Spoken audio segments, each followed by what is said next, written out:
Hello again, everyone. Welcome to Bible Views on Today's News. I'm Pastor Jack Ward, your host, and glad to have you along with us. Today we want to look at Hurricane Matthew, and is that another warning from God to America to lay off Israel? Well, a lot of people think so. Bill Keonig, for one, who wrote the book Eye to Eye in 2005 about all the things that have happened in the world since every time America tries to mess with Israel. And we've got a guy named John McTernan who wrote the book As America Has Done to Israel, and he describes some of the events that have happened since America has tried to pressure Israel to give land for peace. And now we see this Hurricane Matthew, which has occurred over the weekend. This is Tuesday, October 11th, and we look at things that have happened to the people of Florida and Georgia and South Carolina, North Carolina, floods just rocking that area and rocking up the eastern part of our nation. Obadiah 1:15, For the day of the Lord is near upon all the heathen. As thou hast done, it shall be done unto thee. Thy reward shall return upon thine own head.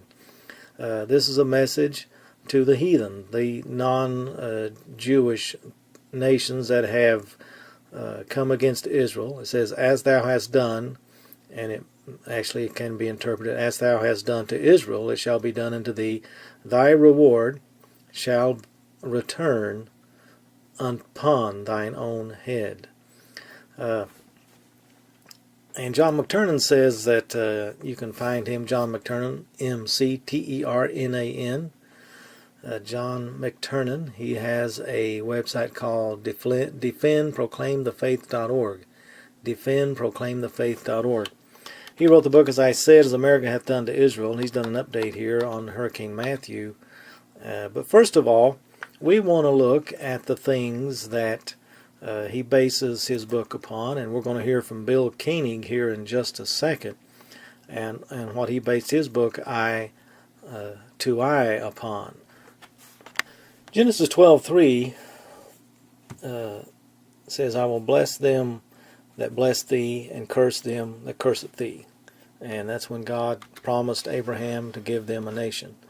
Well, we look back to the Madrid Peace Conference, October 31st, 1991, President George H. Bush promoted the Madrid Peace Conference, where he attempted to divide the land of Israel in exchange for peace with the Palestinians.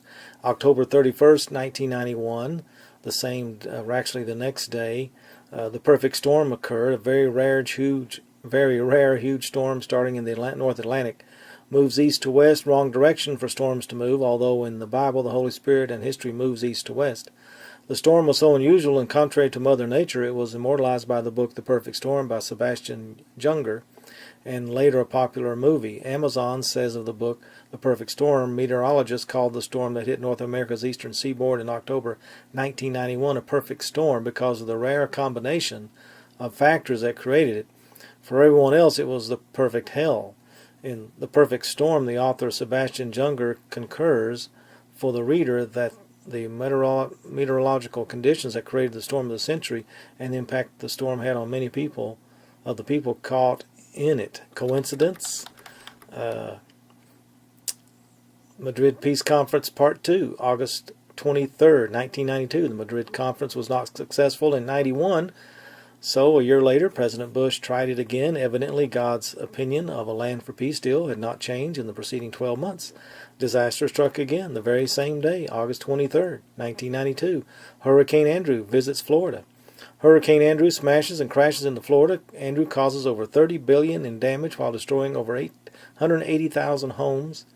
At that time, Andrew was the worst natural disaster ever to hit America.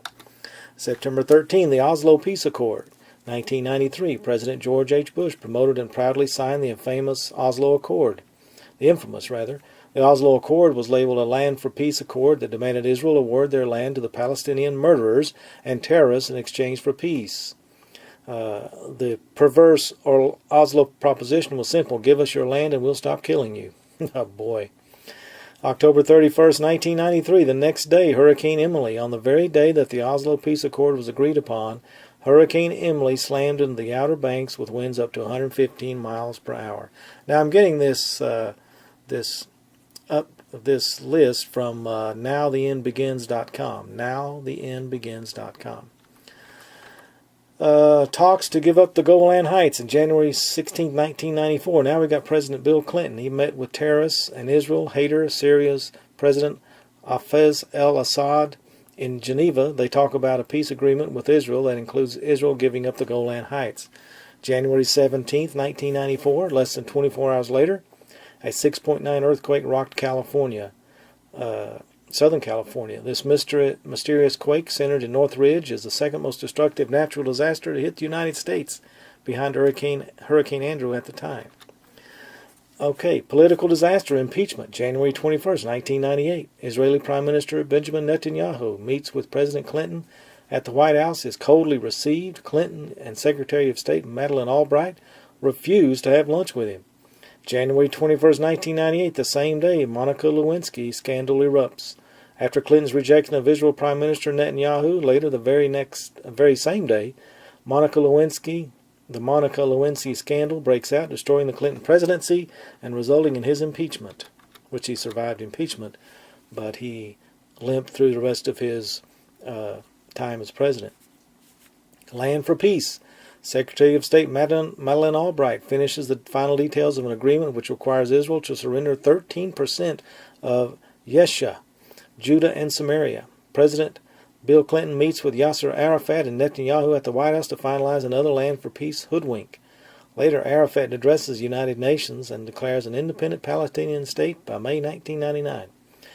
September the 28th, 1998, the same day, Hurricane George hits the Gulf Coast. Hurricane George blasts the Gulf Coast with 110-mile-per-hour winds and gusts up to 175. Now remember, the hurricane, if you were watching about Hurricane Matthew, they had winds of 120 to 140 miles per hour, and they were scared to death that Florida was going to be blown off the earth. These were 110 with gusts up to 175, worse than Matthew. The hurricane hit the coast and stalled until the agreement was finalized and Arafat addressed the UN. Then it hit and caused $1 billion in damage. At the exact time that Arafat departed the U.S., the storm began to dissipate. Land for Peace, October 15, 1998. Arafat and Netanyahu meet at the Wye River Plantation in Maryland. The talks are scheduled to last 5 days with a focus on Israel giving up 13% of Yeshua. The talks are extended and conclude on October 23rd. October 17th, 2 days later, tornadoes hit Texas. This is 1998. October 17th, 1998, heavy storms and tornadoes hit southern Texas. The San Antonio area is deluged with rain. The rain and flooding in Texas continued until October 22nd, then subsided. The floods ravaged 25% of Texas and leave over $1 billion in damage. On October 21st, Clinton declares this section of Texas a major disaster area. Negotiations to give away Jerusalem. November 30th, 1998, Arafat arrives in Washington again to meet with President Clinton to raise money for a Palestinian state with Jerusalem as the capital. A total of 42 other nations were represented in Washington. All the nations agreed to give Arafat $3 billion in aid. Clinton promised $400 million, and the European nations $1.7 billion. November 30th, 1998, the same day, financial disaster. Remember the collapse? Dow Jones average drops 216 points, and on December 1st, the European markets had its third worst day in history. Hundreds of billions of market capitalization were wiped out in the U.S. and Europe. This wasn't as bad as 2008, but it was a precursor to 2008. Land for Peace, December 12, 1998. President Clinton arrives in the Palestinian-controlled section of Israel to discuss another Land for Peace fiasco. On December 12, 1998, the same day, Clinton impeached. The U.S. House of Representatives voted 4 articles of impeachment against President Clinton. And I believe none of the things he did were awful, but nothing compared to what that has been happening under this administration that we're currently in. Just my opinion there. Negotiations to give away Jerusalem. May 3rd, 1999. Yasser Arafat schedules a press conference to announce a Palestinian state with Jerusalem as the capital. Remember earlier the Oslo Accords. Let's see. No, that wasn't the Oslo Accords. That was in 1998. That's when Netanyahu and Clinton and Arafat and Yasser Arafat met with Clinton in the Land for Peace deal, and Arafat claimed they would be a Palestinian state in 1999. Well, here the day has arrived, and he schedules a press conference. May 3rd, 1999, the same day, powerful storms in Oklahoma and Kansas.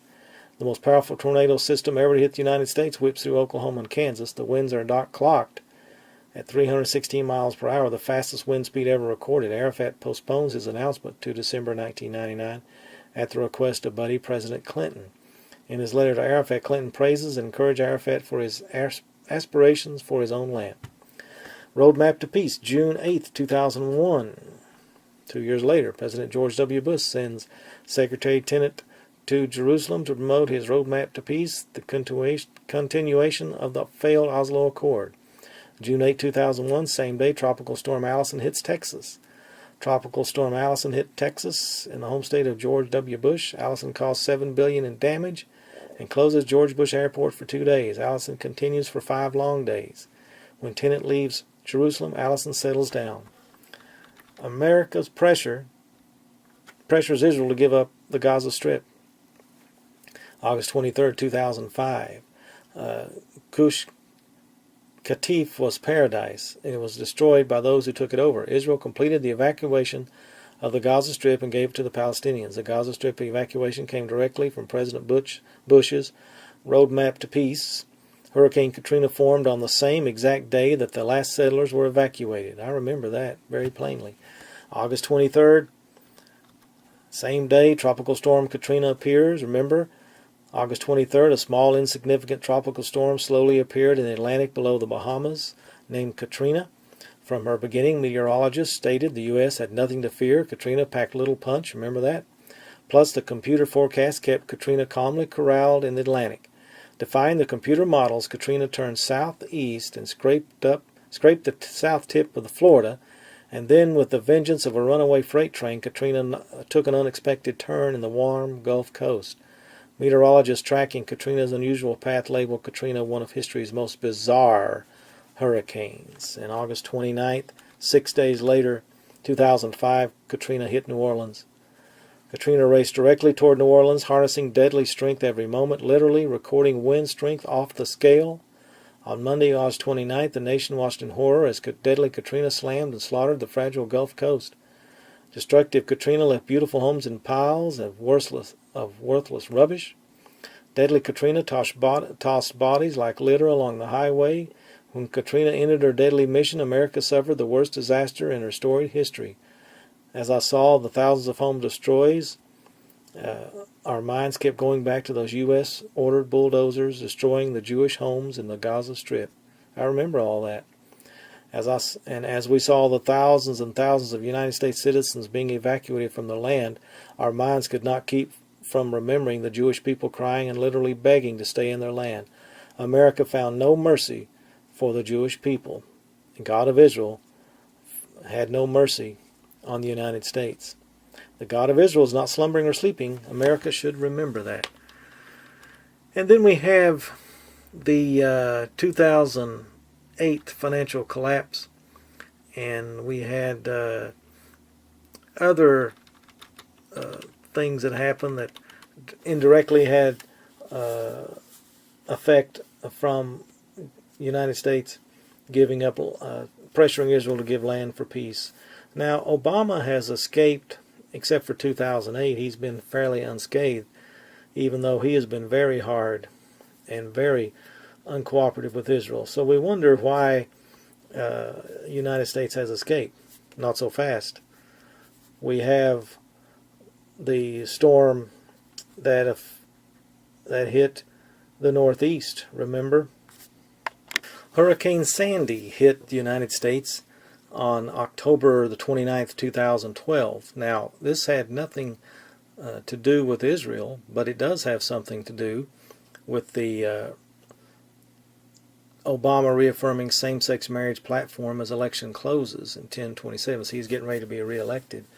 and he's endorsing homosexual marriage as Hurricane Sandy fast approached the East Coast. And remember, the storm started on October 19th and hit on October 29th. During these 10 days, we saw how much homosexual marriage activity there was in New York. It seemed that this activity drew the hurricane like a magnet. Remember, the New York's top court on October 23rd refused to hear an appeal challenging the state's gay marriage law. And then on October 25th, Mayor Bloomberg Boos O'Malley in Maryland gay marriage fight. New York City's homosexual marriage mayor was promoting homosexual marriage in Maryland just 4 days before his city was destroyed by Hurricane Sandy. And then October 23rd, 2012, New York City's Bloomberg, 500,000 to gay marriage campaigns. Hurricane Sandy was heading directly towards his city. While he was doing this, he brought a curse upon New York City, according to John McTernan.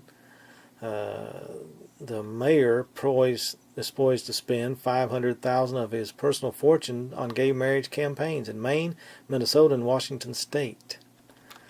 And then all of it broke loose as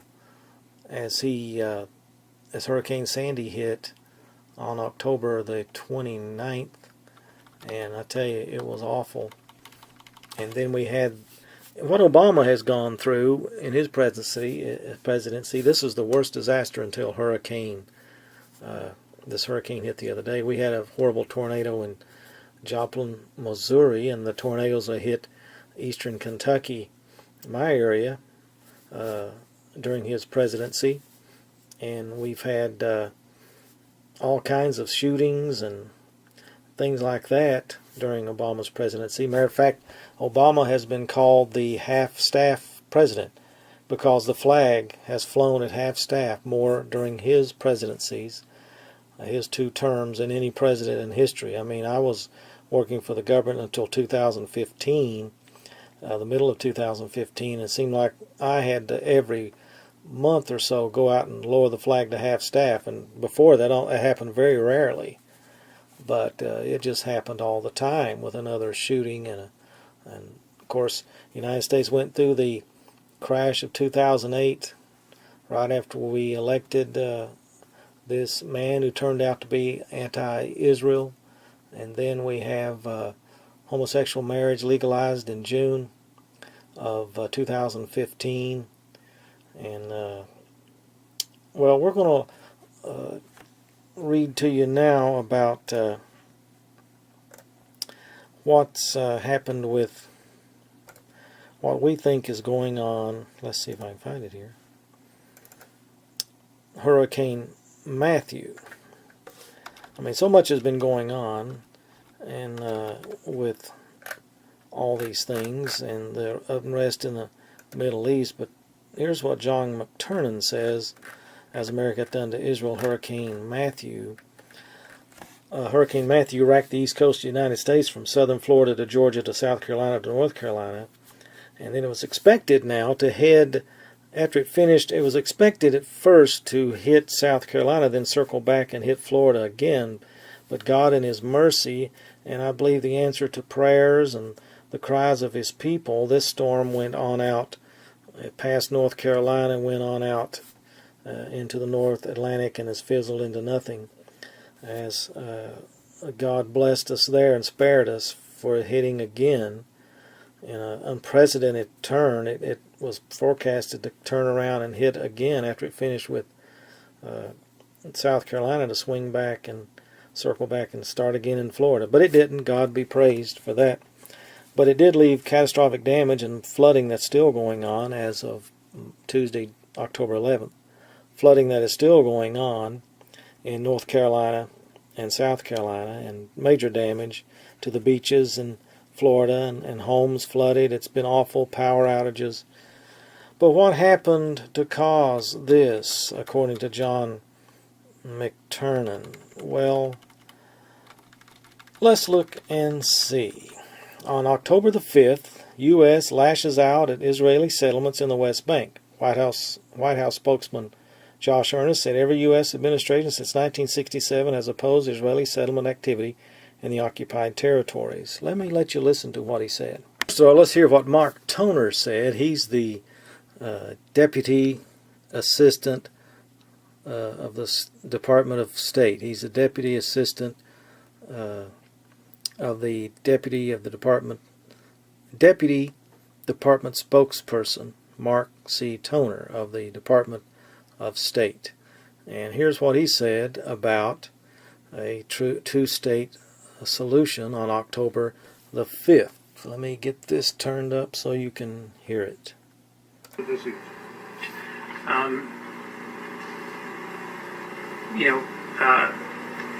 We're always concerned, frankly, about one-sided resolutions or other actions that could be taken within the UN. And we're always going to oppose those kinds of resolutions that we believe delegitimize Israel and undermine its securities. But, we're going to carefully consider our future engagement if and when we reach that point, and determine how to most effectively pursue and advance the objective that we all at least claim to share, which is that of achieving a negotiated two-state solution. That work's going to continue with our international partners, and we're going to continue to make clear when we have concerns, such as we do today, with regard to Israel's actions. We're going to make those concerns clear to the Israeli government. Sure. You said that when the time comes. When will the time come? When do you, in your opinion, when no longer there is any kind of land to establish a Palestinian state on? Is that like maybe 10%, 10% more of the land? We said as much in the statement that was issued that it's getting to the point, especially given the geographic location of this latest settlement announcement, where a viable Palestinian state becomes increasingly difficult to imagine. Mark Toner, who is the Deputy Secretary of State Department spokesperson, on October 5th, as we look at what, as these John McTernan and Bill Keonig believe, and others too, that God is going to judge America every time we mess with Israel. So they're coming out and saying they want a two-state solution. Well, Israel is not two states. Never was intended to be by God. There never was a Palestinian state. Israel is God's given land to the Jew, is God-given land to the Jews. Jesus will rule from Israel in 8 to 10 years. If you think the rapture is going to occur in the next couple of years, and then 7 years of tribulation, that's 7, 8, 9, 10 years from now. Jesus is going to rule and reign from Israel. It could be longer than that, but with prophecy having an expiration date, because all these countries, Russia, Iran, and Turkey, Syria, all lined up right now for the Gog-Magog war, which will happen just before the rapture of the church, or just after the rapture of the church. All these nations lining up now, we should realize that things are getting ready to wrap up very quickly, and I can't see the rapture not occurring in the next 3 or 4 years. I'm not date setting, but we have to look at the signs, and Jesus told us to be aware of what's going on. So Israel has a documented history in the land. Zechariah and Joel, God promises to discipline those nations that try to divide the land of Israel. Israel's land will not be divided again, God says in Zechariah and Joel. And that's just not supposed to be. And God's not happy with that. He says his land will not be divided anymore. And Josh Earnest, the spokesperson for the Obama administration, had this to say.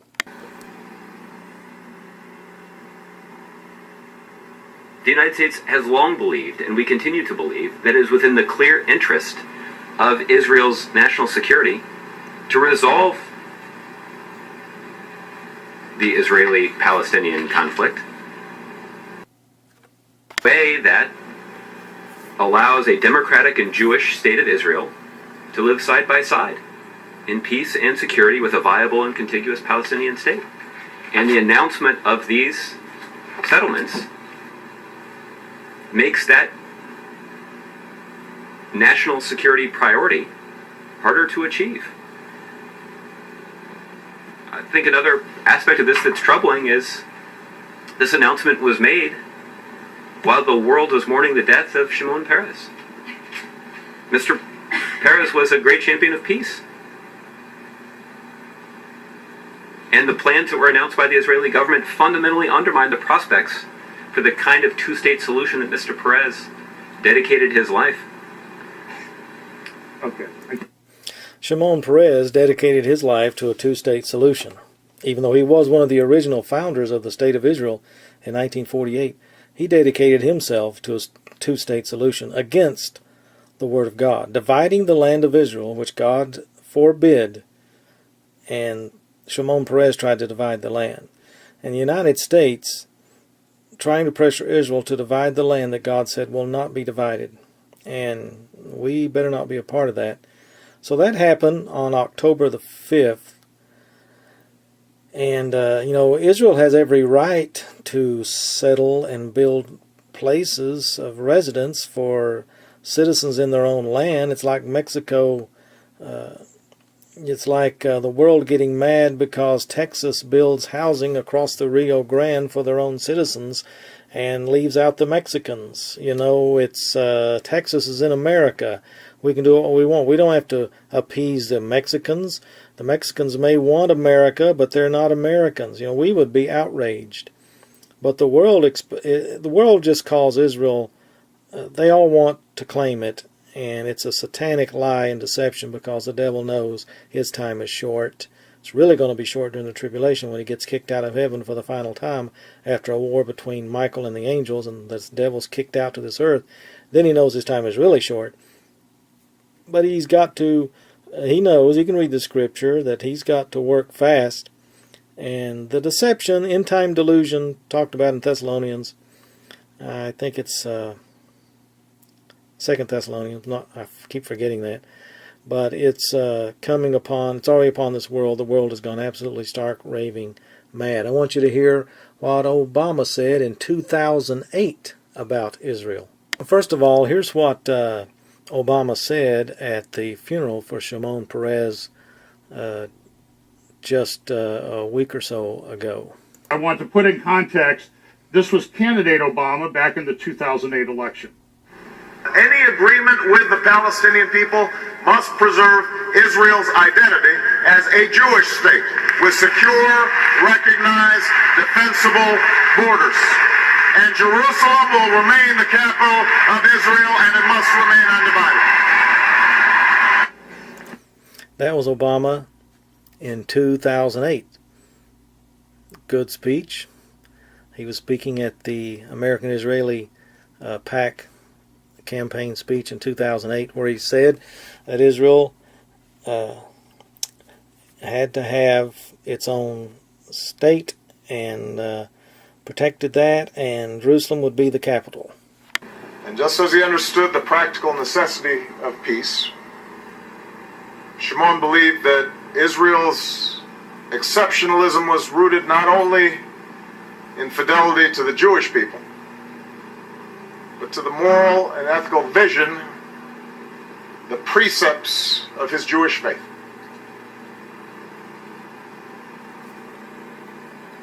The Jewish people weren't born to rule another people, he would say. From the very first day, we are against slaves and masters. Wow. He calls Israel the master and the Palestinians the slave. That was at Shimon Peres' funeral just a week or so ago. And, the Palestinian Authority demands a Jew-free state. They demand a Jew-free state. They're not wanting a two-state solution. The Palestinian Authority isn't. They want a Jew-free state. They don't want any Jews in their land. They want the Jews kicked out and sent back into the world like they were, like God sent them out in AD 70. You remember God judged them in AD 70 and scattered them throughout the world. Well, the Palestinians want to scatter the Jews throughout the world anywhere but Israel. They want the land. it's devilishly inspired. They demand a Jew-free state, and no one criticizes them. No one criticizes them. And our president gets up there and chastises Israel for being slave masters over the Palestinians. You know, build Jewish houses in disputed territory, and the world has a fit. Say Palestinians want to demand a Jew-free state, and nobody says anything. And then we wonder what happened just a few days later when, as the U.S. lashed out, as you heard, and then Hurricane Matthew unleashes dangerous flooding, damaging winds from Florida to North Carolina on the very same day that Josh Earnest made his speech. And he said he strongly condemned, and we heard it, let's see, this is from the State Department. Said they strongly condemn Israeli government's recent decision to advance a plan that would create a significant new settlement deep in the West Bank. Deeply troubling, the United States called it in the wake of Israel and the U.S. concluding an unprecedented agreement on military assistance designed to further strengthen Israel's security.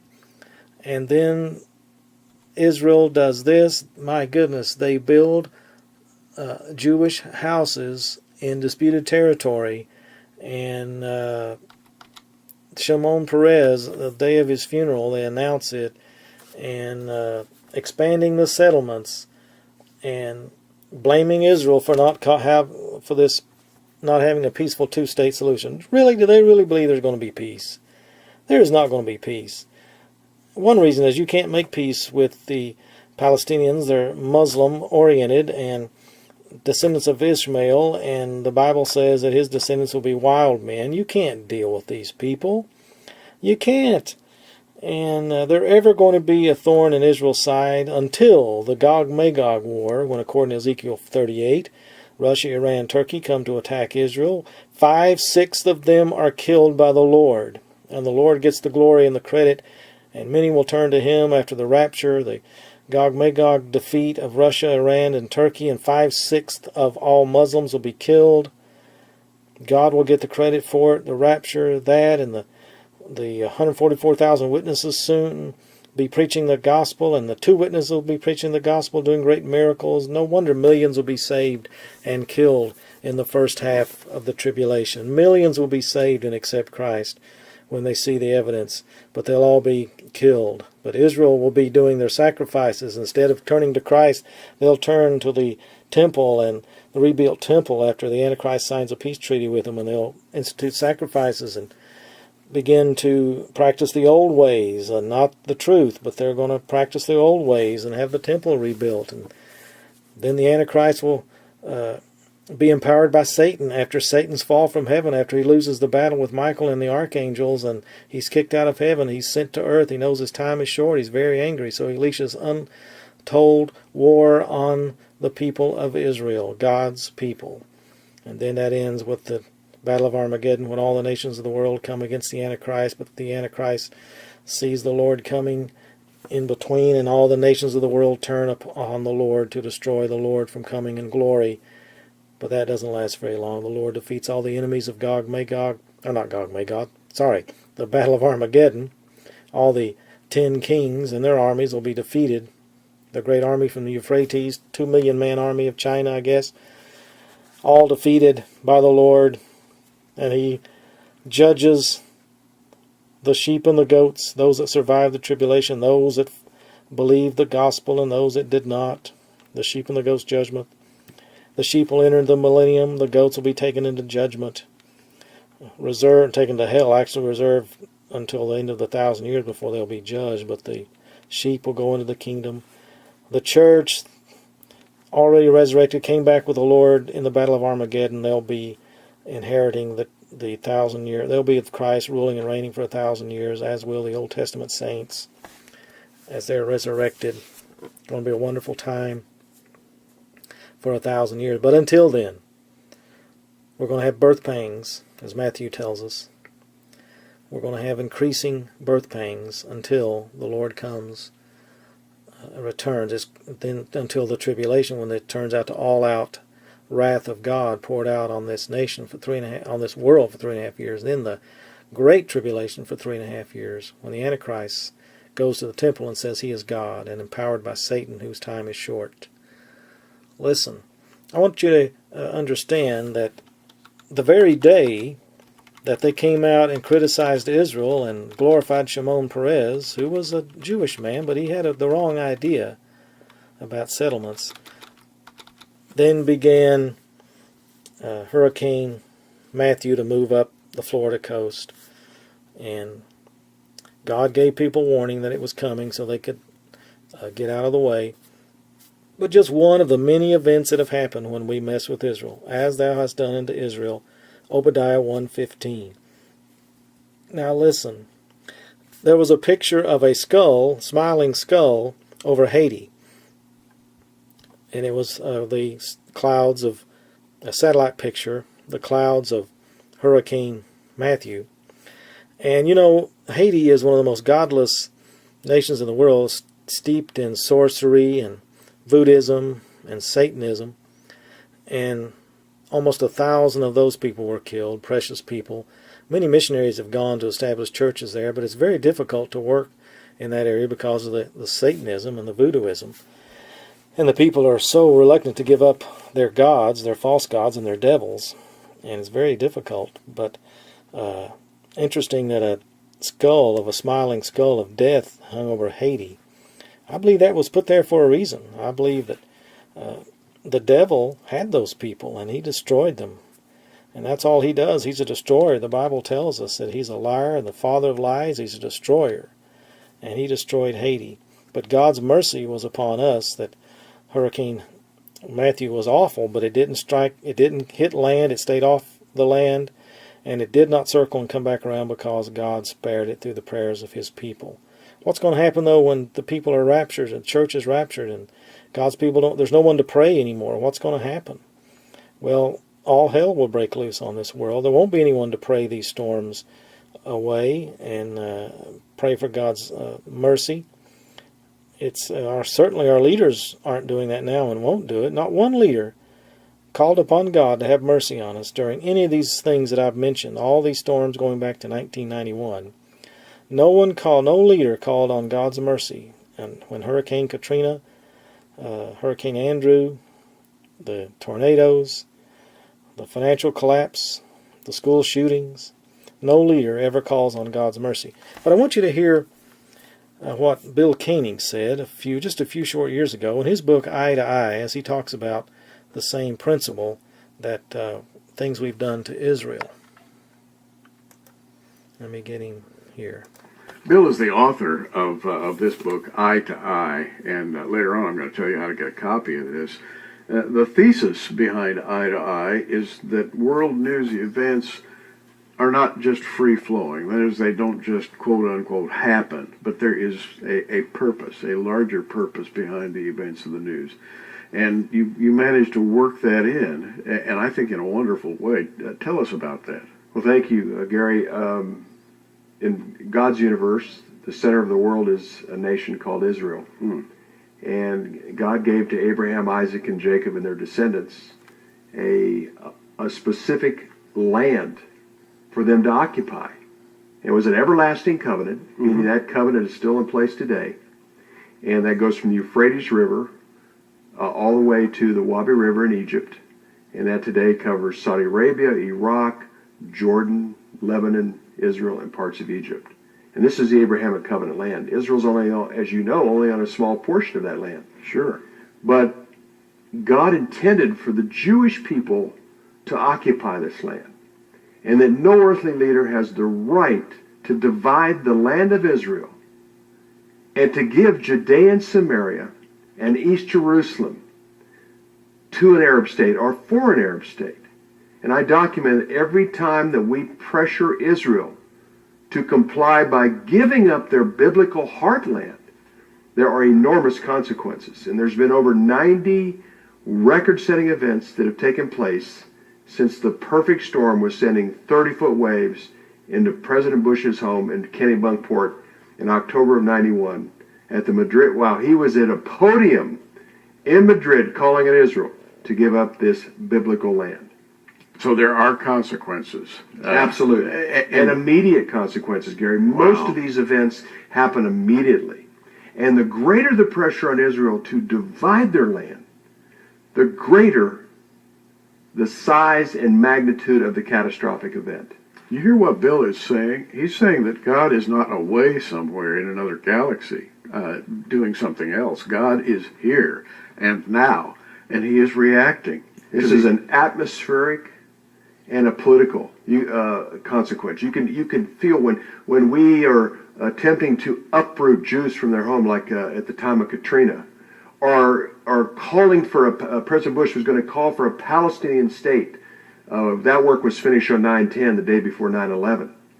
That no other president would have gone there. He was going to call for two states living side by side in peace and security, and 9/11 stopped that UN address from being given. Or the perfect storm sending 30-foot waves into President Bush's home, President George Herbert Walker Bush's home. At the time, he's calling about giving up Judea and Samaria. But these are just enormous events, Gary. And they're, it's the law of probability is off the chart. And then Zechariah 12:9 talks about when God will bring the nations of the world and the militaries of the world against Jerusalem and destroy them. But Gary, this continues. The French continued at the UN in September, but October they accelerated the pressure on Israel. We need peace talks. We need to get the sides together. We need monitors, military people on the Temple Mount to take that responsibility away from Israel. We are going, the whole month of October, they were relentless in their pursuit of dealing with the Temple Mount, of dealing with the peace process. And it even came to the point that we want cameras on top of the Temple Mount. So on November 12th, Jordan was in the process of placing cameras on the Temple Mount to watch the activity on that area. And who would be pressured by these cameras? Who would it would affect Israel. It would affect their right to that piece of land. There was even a push by the Palestinians to have Israel to have no influence, no sovereignty, no right to security on the Temple Mount, and acting as if the Temple Mount has no relevance. Well, let's read a passage of Scripture here. Psalm 87. And this is one of my favorite Psalms. His foundation is in the holy mountains. That's verse 1. Well, the holy mountains, we know where that is. That those would be all the mountains in and around Jerusalem. And then verse 2 says, the Lord loveth the gates of Zion more than all the dwellings of Jacob. Well, we know where the gates of Zion are. They surround the holy mountain. Absolutely. So we've got a perfect description of a location here. Glorious things are spoken of thee, O city of God. So this is God's favorite place, it says in the Bible. So you start tampering with that place, and he would react, right? No doubt about it, Gary. This is the epicenter. This is the center of God's universe. This 34 acres here. This is where our Messiah, Jesus Christ, Yeshua, is going to return to begin his 1,000-year millennial reign. This land is so valuable. I mean, this is where the Jewish temples were. And then the Muslims built the Dome of the Rock and the Alaska Mosque right on top of this very important location of the past Jewish temples. And it's going to come down to this. This is a battle for this property. Curse those who curse you. Yes. And that's been called a covenant of curse for curse in kind. In other words, if you try to destroy Israel, you yourself will be destroyed in just about the same way you tried to destroy Israel. It comes right back on you. It comes right back on you. And God intended in Genesis 12:3 to bless all those individuals and nations eventually that bless Israel. And those that have been there to support Israel have been greatly blessed. And those that have not have been under a curse and have experienced curses. And some of these terror events are curses. And you see, Gary, when the land that God gave to Abraham, Isaac, and Jacob, when they attempt to force their people off that land, like the United States held back the dislocation and disruption of 9,500 Jewish people's lives from their homes in Gush Katif, 24 settlements there, and 4 in northern Samaria in 2005, within hours, Hurricane Katrina developed just out of the Bahamas and became the most significant catastrophe in history. The same parallel language was being used in both countries to explain what had happened. And Katrina started just within a few hours after President Bush acknowledged that this was critical to his two-state plan. You know, you see major U.S. meetings with Israeli and Palestinian leaders, and then these enormous events happening the same day or within 24 hours. And I noticed also the greater the pressure on Israel, the greater the corresponding catastrophe, such as 9/11 and Katrina, major events. But what was taking place at the time of 9/11? President Bush was going to call for a Palestinian state, two states living side by side in peace and security in the biblical heartland of Israel, Judea, Samaria, and East Jerusalem. Hurricane Katrina, 9,500 Jews had just been forced out of their home and out of their land. God of Israel put it in their heart for these people to occupy this land. So what I noticed, Gary, is this collective fury or fire. I mean, these events, I mean, it's sad to go see these events and these catastrophes, and it's hard for those people that have had to live through these experiences. But over 90 times this has happened. And it's a collective fury or fire, wrath to the nation, to land in the nation of the leader that puts the pressure on Israel. Whether it's the catastrophes, the hurricanes, the major earthquakes, the tornadoes, or the terror events. Here, same thing in Europe. Europe's experienced the same. And isn't it curious that international conferences are held concerning the weather, climate change? Everybody says, the climate is becoming less stable and there's more to be afraid of. And they may actually be causing the thing they're most afraid of. That's a very interesting point, because the irony is that most of, I'd say 75 to 80% of the billion-dollar events in the last 20 years don't have a global warming connection, but they have a connection to U.S. pressure on Israel to divide their land. That is really, really interesting. That was Gary Stearman from prophecywatchers.com. Prophecywatchers.com, if you want to catch that program on their website. Gary Stearman interviewing Bill Keonig, a White House correspondent for 15 years, talking about his book and his theories on eye to eye. He said over 90 instances where God has punished the United States because of pressure put on Israel to divide land for peace, which God said in Joel 3:2, we will not, that he does not want his land divided, and you better not be messing with the apple of his eye. And as Bill Keonig said, I don't know if you caught that or not, but the most sensitive part of the body is the eye, and the most sensitive part to God's way of thinking is Israel, and that he will protect Israel because that's the epicenter of the world. That is, for many believe the Garden of Eden was at the foundation stone, which is underneath the Dome of the Rock, the temple. Many theorize now that the actual Garden of Eden, the creation of man, took place there in Israel, in Jerusalem, under the Temple Mount. And there's evidence now through archaeology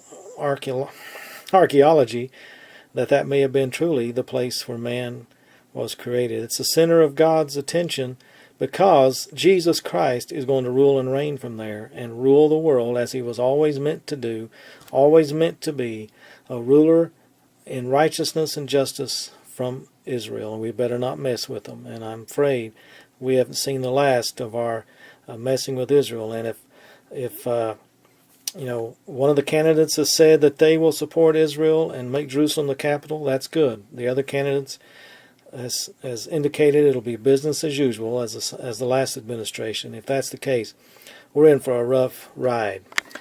Well, that's all the time we have. Sorry it took so long today, but I wanted you to get all this information so that you can you can think about these things and make a decision.